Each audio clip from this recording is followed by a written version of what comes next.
Hello friends, आप सभी का स्वागत है एक और नए वीडियो में। आज हम लोग डिस्कस करने जा रहे हैं ओशियन बॉटम टोपोग्राफी के बारे में। इससे पिछले वाले वीडियोस में हम लोग जान चुके थे कि ओशियन के बॉटम को किस किस टोपोग्राफी से मतलब कितने भाग में डिवाइड किया गया है। तो जैसे कि हम लोग देखे थे कि दो दो भागों में हम लोग को पढ़ना है। एक मेजर रिलीफ पाया जाता है ओशियन के बॉटम पे और एक हमारा माइनर रिलीफ पाया जाता है। यानी कि मेजर टोपोग्राफी होते हैं, कुछ माइनर टोपोग्राफी होते हैं, यानी कि बोल सकते हैं स्ट्रक्चर एक फॉर्म में ओशियन के बॉटम पे। तो मेजर में हम लोग को continental shelf, slope, deep sea plain, ocean deep और ट्रेंचेस। फिर माइनर में हमें mid oceanic ridges, seamount, submarine canyon, guyots and atoll, ये सब पढ़ना था, जिसको हम लोग शुरुआत किए थे। और कॉन्टिनेंटल शेल्फ के बारे में बेसिक हम लोग समझ लिए थे फिगर के जरिए। फिर आज हम लोग का उसका डिस्क्रिप्शन आज हम लोग को पढ़ना है इस वीडियो में।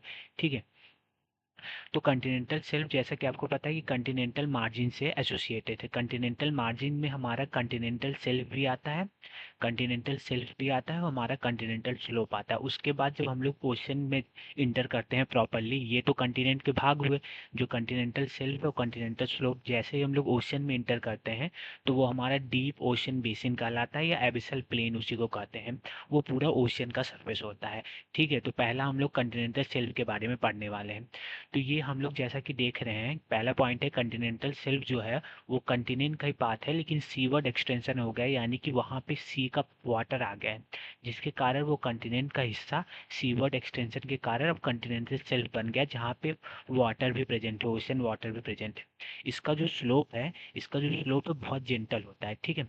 और बहुत जेंटल स्लोप होने के कारण इसमें ज़्यादा इसकी गहराई नहीं होती, बहुत सैलो रीजन होता है। और सैलो रीजन के कारण ये फोटिक जोन होता है, यानी कि सन की रेज जो है इस पे प्रॉपरली पड़ती है, जिससे कारण यहाँ के जो ऑर्गेनिज्म होते हैं जैसे फाइटोप्लैंक्टन, वो फोटोसिंथेसिस के जरिए अपना मतलब भोजन करते हैं और ग्रो होते हैं, जिसके कारण इनको खाने के लिए छोटी छोटी मछलियाँ या बड़ी मछलियाँ आती हैं, जिससे हमारा बोल सकते हैं कि इस रीजन में हमारा मरीन फूड चेन डेवलपमेंट होता है और बायोडाइवर्सिटी भी हाई होती है इस रीजन में। बहुत सैलो रीजन होता है, कंटिनेंट का ही सीवर्ड एक्सटेंशन है क्या, कॉन्टिनेंटल शेल्फ। ठीक है। इसको पढ़ सकते हैं। तो it is a shallowest part of the ocean, सबसे मतलब बोल सकते हो उबला हुआ, मतलब ऐसा बोल सकते हैं कि काफ़ी गहरा नहीं है, थोड़ा सा कम गहरा है ओशन का। Showing at average gradient of 1 और लेस देन इवन लेस, यानी कि 1 डिग्री से भी कम ग्रेडियंट है, यानी कि स्लोप बहुत कम ग्रेडियंट है, बहुत कम स्लोप है, बहुत सैलो पार्ट है ये ओशन का। ठीक है। और जो ये सेल्फ है, the shelf typically end at a very steep slope called shelf break. अभी हम लोग फिगर के जरिए समझेंगे ये सेल्फ जहाँ खत्म होता है उसके बाद बहुत तीव्र ढलान आती है, और जहाँ पे ये खत्म होता है उसी को हम लोग सेल्फ ब्रेक कहते हैं। ठीक है। और ये जो कॉन्टिनेंटल सेल्फ है, कॉन्टिनेंटल सेल्फ की जो विड्थ है, चौड़ाई है, वो वैरी करती है ओशन टू ओशन। और इसका एवरेज विड्थ जो है हमारा बोल सकते हैं 80 किलोमीटर है। ये एनसीईआरटी में मेंशन है, ये भी आपको याद रख लेना है। ठीक है। तो अब हम लोग समझते हैं कि ये कॉन्टिनेंटल शेल्फ का फॉर्मेशन कैसे होता है। तो जैसे कि कॉन्टिनेंट का ही सरफेस है, तो पहला फॉर्मेशन, पहला रीजन तो यही होगा कि जब सी का लेवल राइज कर जाता है तो सी के वाटर यहाँ आ जाती है, और ये कॉन्टिनेंट का जो पार्ट होता है वो ओशन वाटर से ढक जाता है। तो पहला रीजन तो यही है कि जब राइज होता है सी लेवल का। दूसरा सबमरीन सबमरीजिंस सबमर्जेंस ऑफ कंटिनेंट। ठीक है।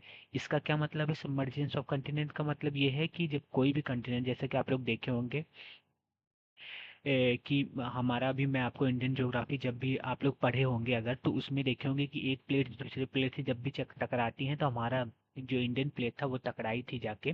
तो वो हमारा जो वेस्टर्न जो मार्जिन है वो टूट के सबडक्ट हो गया था। तो टूटने से भी जो नीचे धंसते हैं जो जमीन का हिस्सा, वो सबमर्जेंस ऑफ कंटिनेंट उसी को कहते हैं। और वही जब कंटिनेंट नीचे धंसते हैं तो सराउंडिंग की जो वाटर है उसको कवर कर देती है, तो उससे भी हमारा कंटिनेंटल शेल्फ का फॉर्मेशन होता है। और तीसरा वो बहुत बेसिक है, और है फॉर्मेशन का तरीका, due to the deposition of sediments off by the rivers, यानी कि रिवर्स के द्वारा जो डिपोजिशन होता है सेडिमेंट्स का, उसके कारण भी हमारा कंटिनेंटल शेल्फ का फॉर्मेशन होता है। ठीक है। और फिर वेव इरोजन है, यानी कि इरोजन, जैसे कि आप लोग समझते हैं कि ये प्रॉपर कंटिनेंट का सरफेस है और ये हमारा डीप ओशन का ओशन वाटर है। ठीक है, ऐसे समझिए आप लोग। डीप ओशन को ओशन वाटर है। तो अगर ये बार बार ये वाटर ओशन वाटर कभी कम होती है तो पीछे जाती है, कभी फिर जब ज़्यादा होती है तो फिर से टकराती है, तो बार बार टकराने के कारण है जो ये पूरा अच्छे से स्टीप स्लोप जैसा बना था ये थोड़ा सा इरोड होने लगता है, थोड़ा सा इरोड होने लगता है।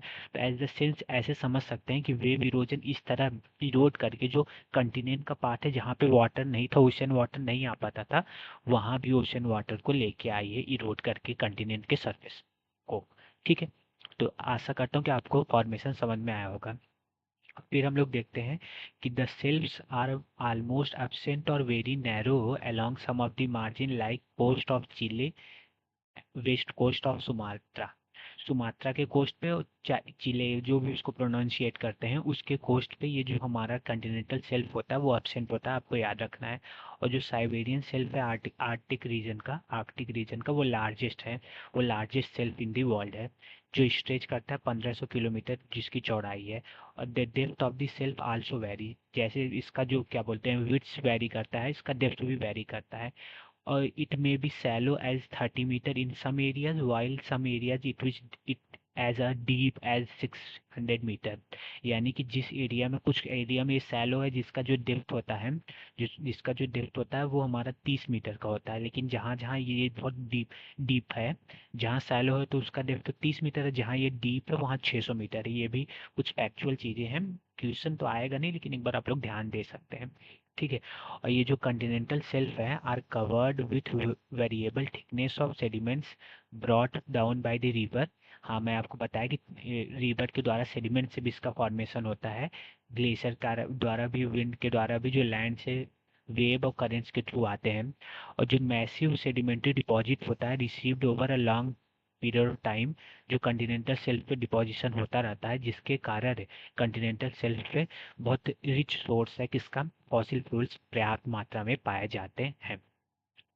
तो आई होप आपको कंटिनेंटल शेल्फ के बारे में क्लियरली समझ में आया होगा। और ये हमारा फिर नीचे जैसे आते हैं तो ये हमारा कंटिनेंटल स्लोप होता है। कल हम लोग कंटिनेंटल स्लोप्स के बारे में पढ़ेंगे। तो आज केवल कंटिनेंटल शेल्फ के बारे में पता हम लोग पढ़े, जिससे हमें पता चला कि ये कंटिनेंट का ही सीवर्ड एक्सटेंशन है और बहुत सैलो है, बहुत कम ग्रेडियंट का है। मेराइन फूड चेन यहाँ पाई जाती है, फॉसिल फ्यूल्स भी पाए जाते हैं डिपोजिशन ऑफ द सेडिमेंट्स के कारण। तो ये कुछ बेसिक कैरेक्टरिस्टिक्स हुए किसके बारे में, कंटिनेंटल शेल्फ के बारे में। यही एक बड़ा पोर्शन था किसका, ओशन फ्लोर के डिवीजन का, जिसको हम लोग कवर कर चुके हैं। अब बहुत छोटा छोटा और इसी से रिलेटेबल है तो हम लोग उसको अच्छे से पढ़ लेंगे आगे आने वाले वीडियोस में। तो आज के लिए इतना ही। वीडियो कैसा लगा कमेंट करके जरूर बताइएगा, वीडियो को लाइक एंड चैनल को सब्सक्राइब जरूर करिएगा। धन्यवाद।